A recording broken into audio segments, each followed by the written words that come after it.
takeandtalkpics.com. I'm Rob Kruger, and this is episode 75 with our Fundamental Fridays, where we're talking about compositional elements.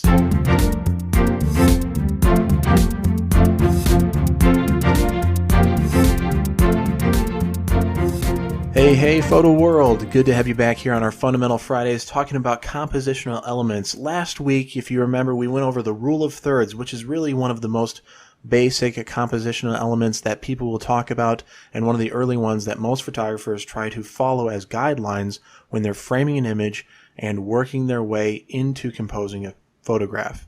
So I wanted to show you a few of my pictures here and kind of walk through the different compositional elements that may be in play, others that might not be, that are worth talking about, and some are really following some of those rules and compositional elements really well, and it works. Others are totally breaking those rules, and they still work. So it's kind of an aesthetic thing that we need to look at and analyze a little bit.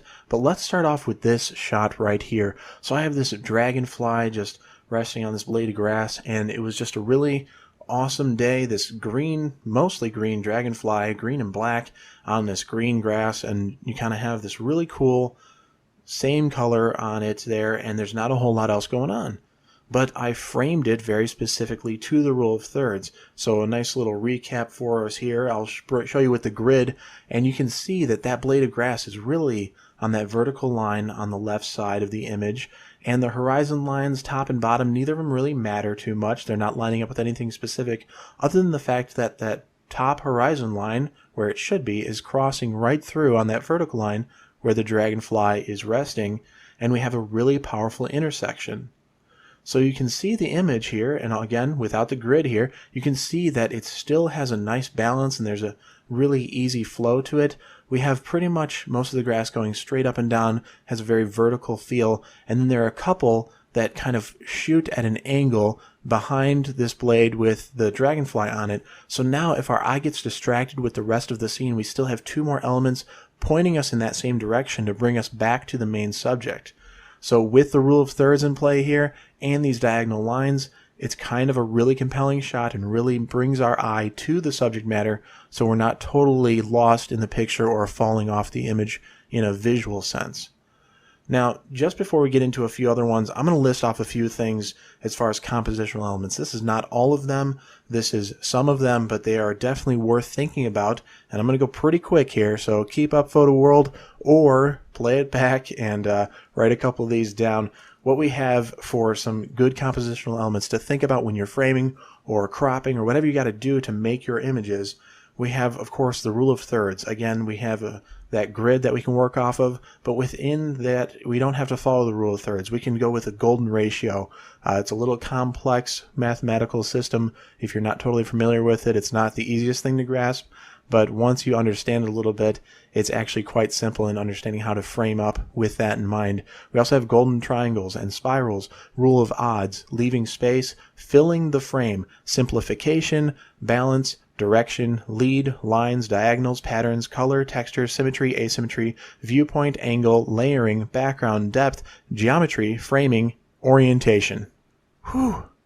Okay, so I don't know how many that is, like 20 or so different things, and that's not even all of them. So, you know, there are a ton of ways to really compose a shot and use things, certain elements in your favor. So let's move it over to this image here. I have a golfer that I photographed, and we're taking a swing, and we got him on the backswing at the height of the backswing right before he goes for this driver shot. And you can see this nice spiral effect happening, just zipping in this nice arc of the swing kind of path where it was, and showing us the direction of the club where it was at. It kind of keeps our eye tied into this, and we want to swing back around, just circulating around this main subject, coming back down to the ball, which is a very, insignificant piece of the picture, but it's golf, so you have to have the ball in the shot to make it effective. And then we can come back up with that other highlight. He's got white pants and a white hat. Very specific choices were made here to have him dress this way, so that way we can have the eye jump between them. And actually, if you start to follow it, you can take the white hat and do a straight line down to the ball. Where the golfer is looking, there's a visual line there. Then you come over to his feet, and we have a nice flat line there. They seem to be just about even and shoot up the the right side of his body, our left as far as the frame is concerned, and it brings us back to that hat, and we have a nice big triangle there. Then there's a triangle within that, just the stance of his legs. We have little triangles just from his elbow on that right arm. There are so many different geometric shapes here, even in the gapping space between the club and his shoulder and other left arm there. I mean, you can see the geometry at play here, this nice swooping swing going on.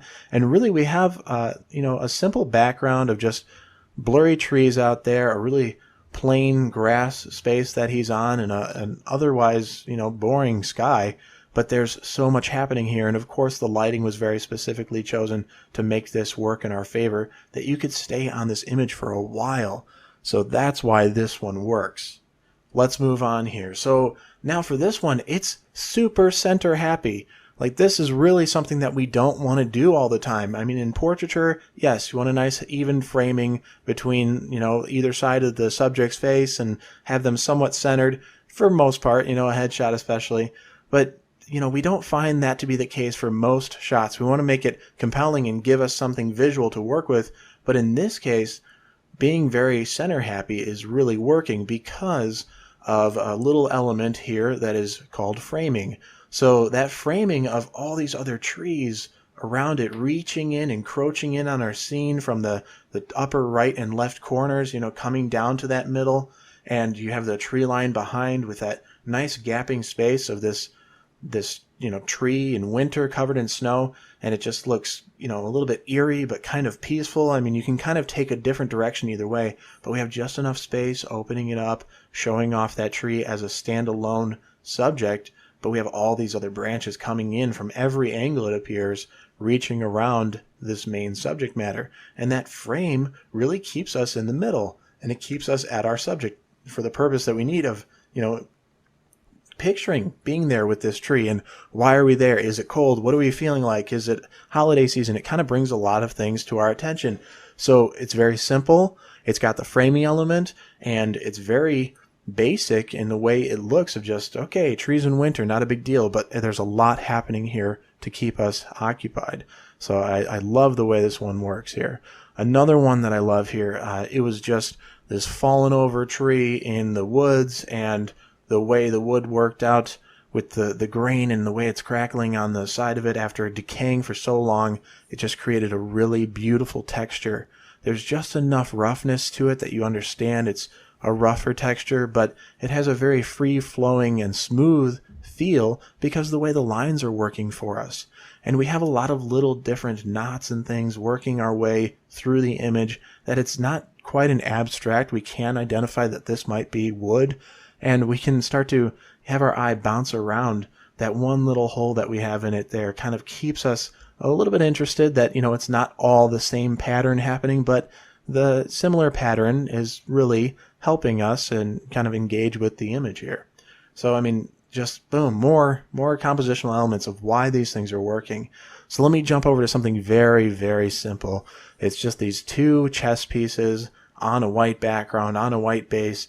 It's almost boring. It really is. But there's enough to keep us bouncing around within the frame without jumping off, even though it's got a full blowout white happening, and that would bleed into any other white background on a website or anything like that. But we have this little triangle happening here from the pawn laying down and up to the top of the rook, and kind of bringing us back down in that triangular shape and circulating, because we do identify these chess pieces as having a head to the piece and a base to the piece. So we start to look for our faces first when we're looking at portraiture, and when we understand a certain object, we may identify it as maybe that representing where the face would be, so we can move through and pose based on that idea.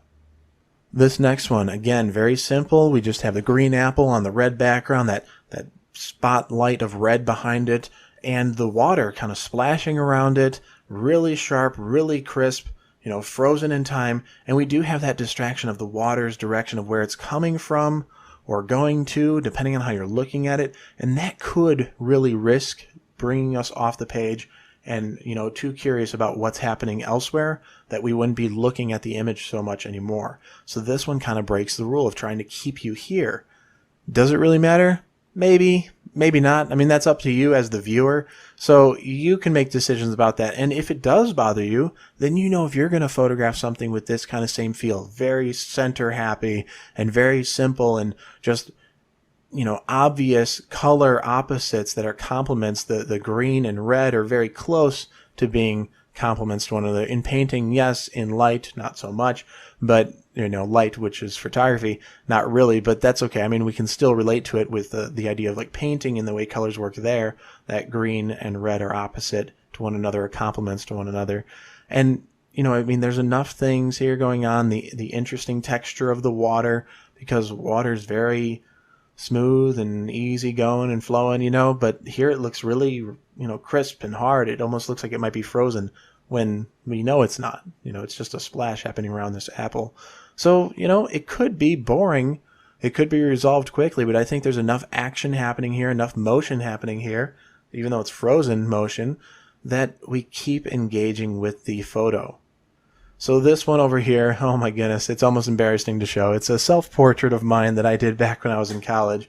And, it was just me trying to create a project, and I started to work into these self-portraits with some sort of either interaction with me, again, as the other subjects, or just like a mental conflict that could be happening in there. And I tried to take them a step above.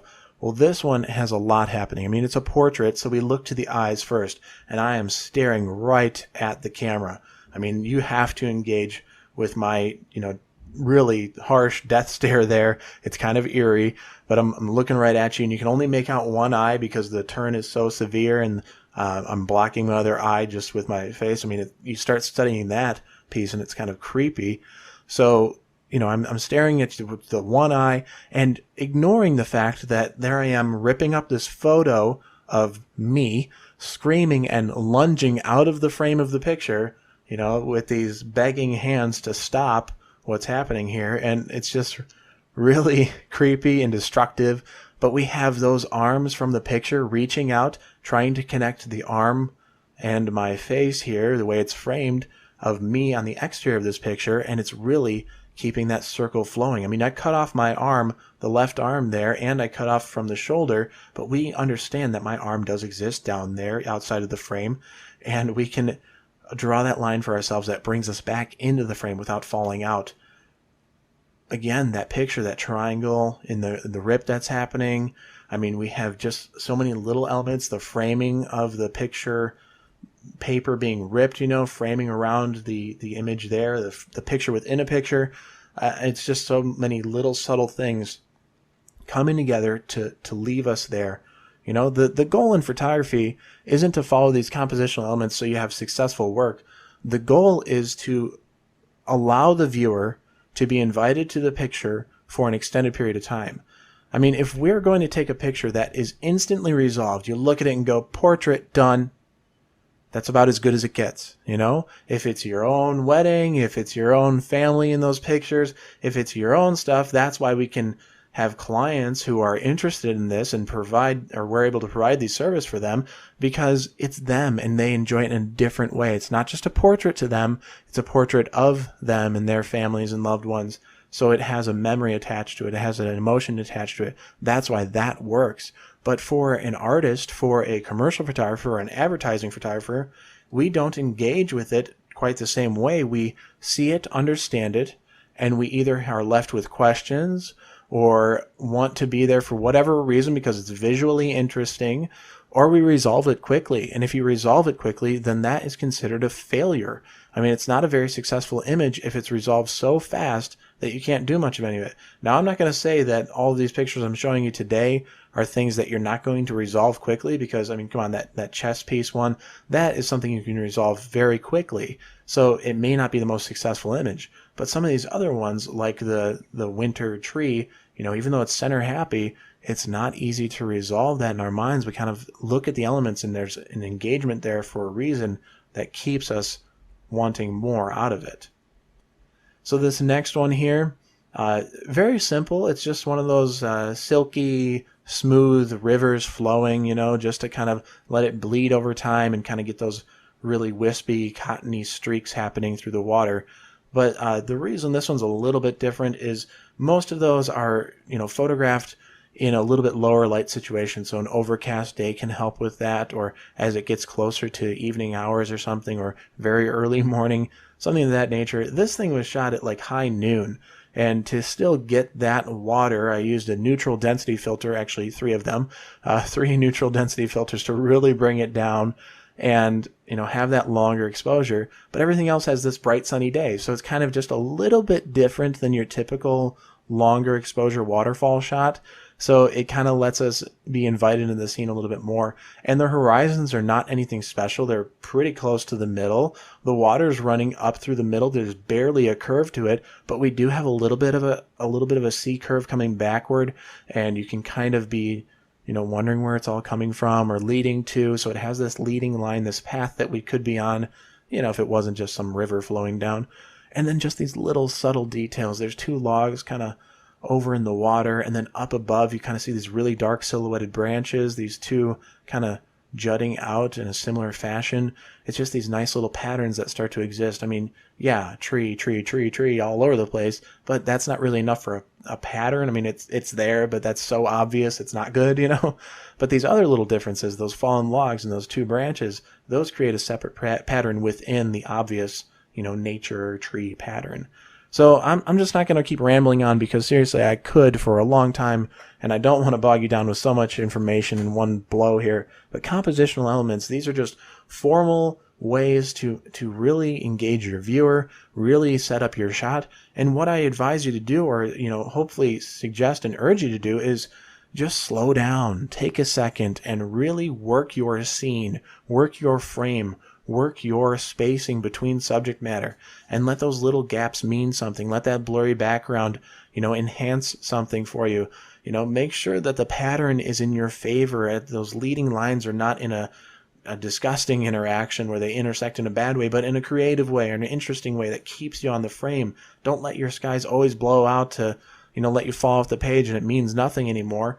You want it to kind of keep us intact so we can keep engaging in this frame of an image, because we're bombarded with pictures so quickly all the time. We do resolve pictures very fast. We see them, absorb them, and move on. So it's really this really difficult task of trying to engage your viewer, engage your client, engage your community on your work that you're producing. And it doesn't matter who you're presenting to or when or where. We all have the very similar mindset when we're looking at pictures, because we've either seen it or we've lived it or we've related to it in some way, because that's what we want to do with pictures. We want to connect to it on a personal level in a very quick manner, and then we want to see if there's any more than that. If there are questions, you're doing good. That's it, Photo World. Fundamental Fridays, another one. Boom, down. That's episode 75. That's awesome. So, Photo World, I'm going to have that list of the compositional elements that I talked about for you. That list I kept reading and I didn't even breathe. I'll have that on the show notes page over at takingtalkpics.com. Check it out over there and experiment with some of these things. Have fun, play around, see what you get. Thank you for being here on another Fundamental Friday. And Photo World, stay cool out there and happy shooting.